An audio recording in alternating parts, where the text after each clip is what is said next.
Hello दोस्तों, नमस्कार। आप सभी लोगों का सुनो कहानी पर। आज जो है हम लोग बहुत ही अच्छी व्यंग रचना सुनने वाले हैं या पढ़ने वाले हैं। हरिशंकर परसाई आप लोग जानते होंगे, भारत के प्रसिद्ध व्यंग्यकार हैं। तो उनकी एक रचना है जो कि इस पुस्तक निठल्ले की डायरी में जो है संकलित है, एक गो भक्त से भेंट।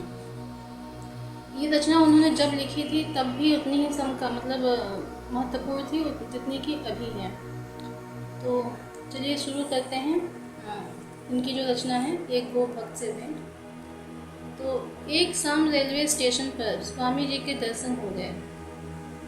ऊंचे गोरे और तगड़े साधु थे, चेहरा लाल, गेरुए रेशमी कपड़े पहने थे, पाँव में खड़ाऊं, हाथ में सुनहरी मुठ की छड़ी। साथ एक छोटे साइज का किशोर सन्यासी था। उसके हाथ में ट्रांजिस्टर था और वह गुरु को रफी के गाने सुनवा रहा था।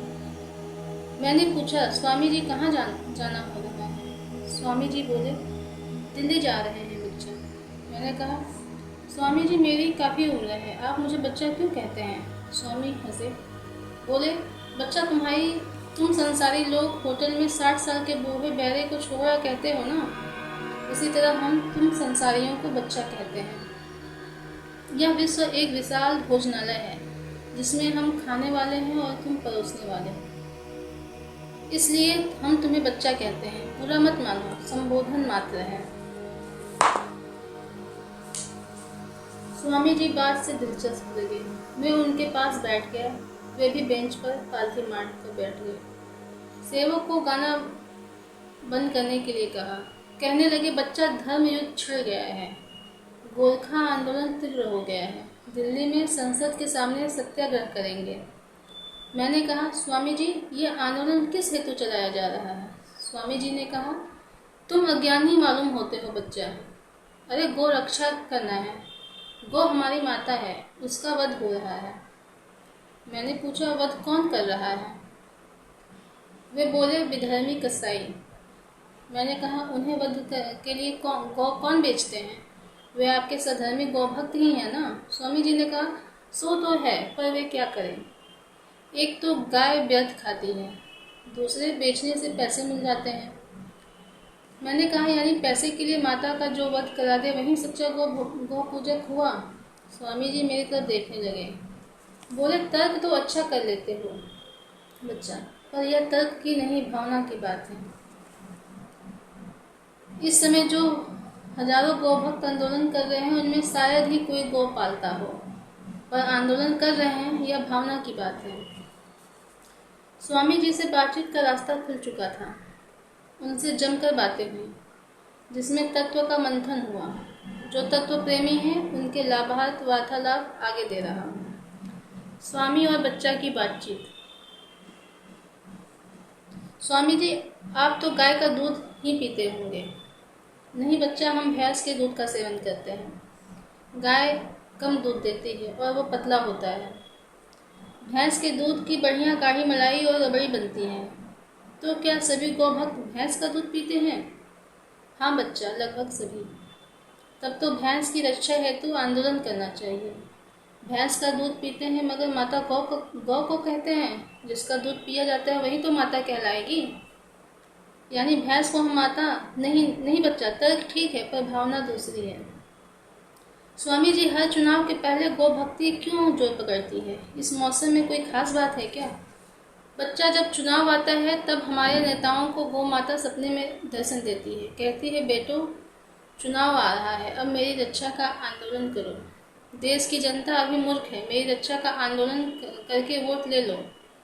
बच्चा, कुछ राजनीतिक दलों को गौ माता वोट दिलाती हैं। जैसे एक दल को बैल वोट दिलाते हैं तो ये नेता एकदम आंदोलन छेड़ देते हैं और हम साधुओं को उसमें शामिल कर लेते हैं। हमें भी राजनीति में मजा आता है। बच्चा, तुम हमसे ही पूछ रहे हो, तुम भी तो बताओ कुछ, तुम कहाँ जा रहे हो? स्वामी जी, मैं मनुष्य रक्षा आंदोलन में जा रहा हूँ। यह क्या होता है बच्चा? स्वामी जी, जैसे गाय के बारे में मैं अज्ञानी हूँ वैसे ही मनुष्य के बारे में आप हैं। पर मनुष्य को कौन मार रहा है? इस देश के मनुष्य को सूखा मार रहा है, अकाल मार रहा है, महंगाई मार रही है। मनुष्य को मुनाफाखोर मार रहा है, काला बाजारी मार रही है। भ्रष्ट शासन तंत्र मार रहा है। सरकार भी पुलिस की गोली से चाहे जहां मनुष्य को मार रही है। बिहार के लोग भूखे मर रहे हैं।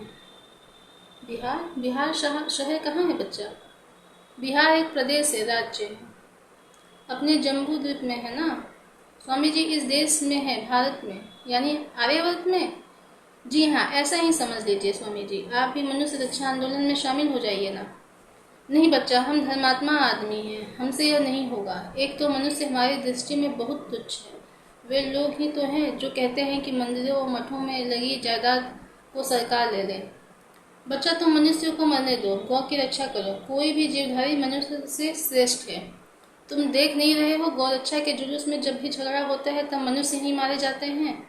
एक बात और है बच्चा, तुम्हारी बात से प्रतीत होता है कि मनुष्य रक्षा के लिए मुनाफाखोर और कालाबाजारी से बुराई लेनी पड़ेगी।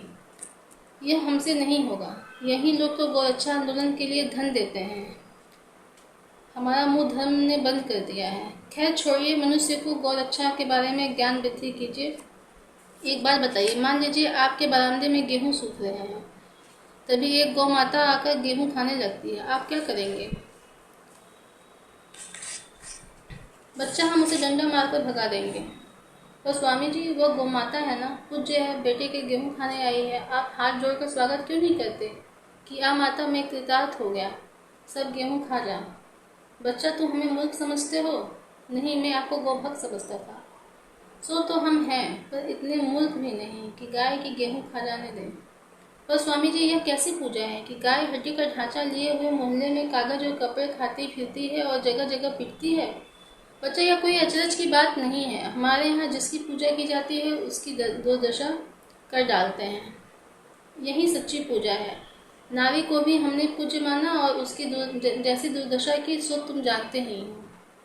स्वामी जी, दूसरे देशों में लोग गाय की पूजा नहीं करते, पर उसे अच्छी तरह रखते हैं और वह खूब दूध देती है। बच्चा, दूसरे देशों की बात छोड़ो, हम उनसे बहुत ऊंचे हैं। देवता इसलिए सिर्फ हमारे यहाँ अवतार लेते हैं। दूसरे देशों में गाय दूध के उपयोग के लिए होती है, हमारे यहाँ वो दंगा करने और आंदोलन करने के लिए होती है। हमारी गाय और गायों से भिन्न है। स्वामी जी, और सब समस्याएं छोड़कर आप लोग इसी एक काम में क्यों लग गए हैं? इसी से सब हो जाएगा बच्चा। अगर गौ रक्षा का कानून बन जाए तो यह देश अपने आप समृद्ध हो जाएगा। फिर बादल समय पर पानी बरसाएंगे, भूमि खूब अन्न देगी और कारखाने बिन चले भी उत्पादन करेंगे। धर्म का प्रताप तुम नहीं जानते। अभी जो देश की दुर्दशा है वह गौ के अनादर के कारण है। स्वामी जी, पश्चिम के देश गौ की पूजा नहीं करते, फिर भी समृद्ध हैं। उनका भगवान दूसरा है बच्चा। उनका भगवान इस बात का ख्याल नहीं करता। और रूस जैसे समाजवादी देश भी गाय को नहीं पूजते, पर समृद्ध हैं। उनका तो भगवान ही नहीं है बच्चा, उन्हें दोष नहीं लगता। यानी भगवान रखना ही एक झंझट है। वह हर बात पर डंडे देने लगता है। तर्क ठीक है बच्चा, पर भावना गलत है। स्वामी जी, जहाँ तक मैं जानता हूँ, जनता के मन में इस समय गौरक्षा नहीं है, महंगाई और आर्थिक शोषण है। जनता महंगाई के खिलाफ आंदोलन करती है। वो वेतन और महंगाई भत्ता बढ़ाने के लिए हड़ताल करती है। जनता आर्थिक न्याय के लिए लड़ रही है और इधर आप गौरक्षा आंदोलन लेकर बैठ गए हैं। इसमें तुक क्या है बच्चा? इसमें तुक है, देखो, जनता जब आर्थिक न्याय की मांग करती है तब उसे किसी दूसरी चीज़ों में उलझा देना चाहिए, नहीं तो वह खतरनाक हो जाती है। जनता कहती है हमारी मांग है महंगाई बंद हो, मुनाफाखोरी बंद हो, वेतन बढ़े, शोषण बंद हो। तब हम उसे कहते हैं कि नहीं, तुम्हारी बुनियादी मांग गौ रक्षा है। बच्चा, आर्थिक क्रांति की तरफ बढ़ती जनता को हम रास्ते में ही गाय के खूंटे से बांध देते हैं। यह आंदोलन जनता को उलझाए रखने के लिए है। स्वामी जी, किसकी तरफ से आप जनता को इस तरह उलझाए रखते हैं? जनता की मांग का जिन पर असर पड़ेगा उनकी तरफ से। यही धर्म है। एक दृष्टांत देते हैं। एक दिन हजारों भूखे लोग व्यवसायी के गोदाम में भरे अन्न को लूटने के लिए निकल पड़े। व्यवसायी हमारे पास आया, कहने लगा, स्वामी कुछ करिए, ये लोग तो मेरी सारी जमा पूंजी लूट लेंगे। आप ही बचा सकते हैं, आप जो कहेंगे सेवा करेंगे। बस बच्चा, हम उठे, हाथ में एक डंडी हट्टी ली और मंदिर के चबूतरे पे खड़े हो गए। जब वे हजारों भूखे गोदाम लूटने का नारा लगाते आए तो मैंने उन्हें हड्डी दिखाई और जोर से कहा, किसी ने भगवान के मंदिर को भ्रष्ट कर दिया। यह हड्डी किसी पापी ने मंदिर में डाल दी। विधर्मी हमारे मंदिर को अपवित्र करते हैं, हमारे धर्म को नष्ट करते हैं। हमें शर्म आनी चाहिए। मैं इसी क्षण से यहाँ उपवास करता हूँ। मेरा उपवास तभी टूटेगा जब मंदिर की फिर से पुताई होगी और हवन करके इसे पुण्य पवित्र किया जाएगा। बस बच्चा व जनता आपस में ही लड़ने लगी। मैंने उनका नारा बदल दिया। जब वे लड़ चुके तब मैंने कहा, धन्य है इस देश की धर्मपरायण जनता, धन्य है। अनाज के व्यापारी सेठ अमुक जी, उन्होंने मंदिर की शुद्धि का सारा खर्च देने को कहा। बच्चा जिसका गोदाम लूटने वे भूखे जा रहे थे, उसी की जय बोलने लगे। बच्चा यह है धर्म का प्रताप।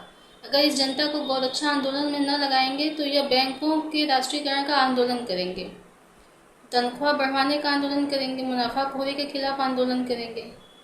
उसे बीच में उलझाए रखना ही धर्म है बच्चा। स्वामी जी, आप मेरी बहुत ज्ञान वृद्धि की। एक बात और बताइए, कई राज्यों में गौरक्षा के लिए कानून है, बाकी के में लागू हो जाएगा, तब यह आंदोलन भी समाप्त हो जाएगा। आगे आप किस बात पर आंदोलन करेंगे? अरे बच्चा, आंदोलन के लिए बहुत विषय है। सिंह दुर्गा का वाहन है, उसे सर्कस वाले पिंजरे में बंद करके रखते हैं और उसे खेल कराते हैं। ये अधर्म है। सब सर्कसों के खिलाफ आंदोलन करके देश के सारे सर्कस बंद करवा देंगे। फिर भगवान का एक अवतार मत्स्य अवतार भी है। मछली भगवान का प्रतीक है।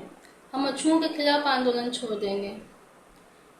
सरकार का मत्स्य पालन विभाग बंद कराएंगे। स्वामी जी, उल्लू लक्ष्मी का वाहन है, इसके लिए भी तो कुछ करना चाहिए। यह सब उसी के लिए तो कर रहे हैं बच्चा। इस देश में उल्लू को कष्ट नहीं है, वह मजे में है। इतने में गाड़ी आ गई। स्वामी जी उसमें बैठकर चले गए। बच्चा वहीं रह गया। तो दोस्तों, ये आज की कहानी थी हरिशंकर परसाई जी की। तो आप लोग मुझे बताइएगा कि कैसा लगा, और आगे भी हम लोग फिर से कोई कहानी में लेकर के आऊँगी। धन्यवाद।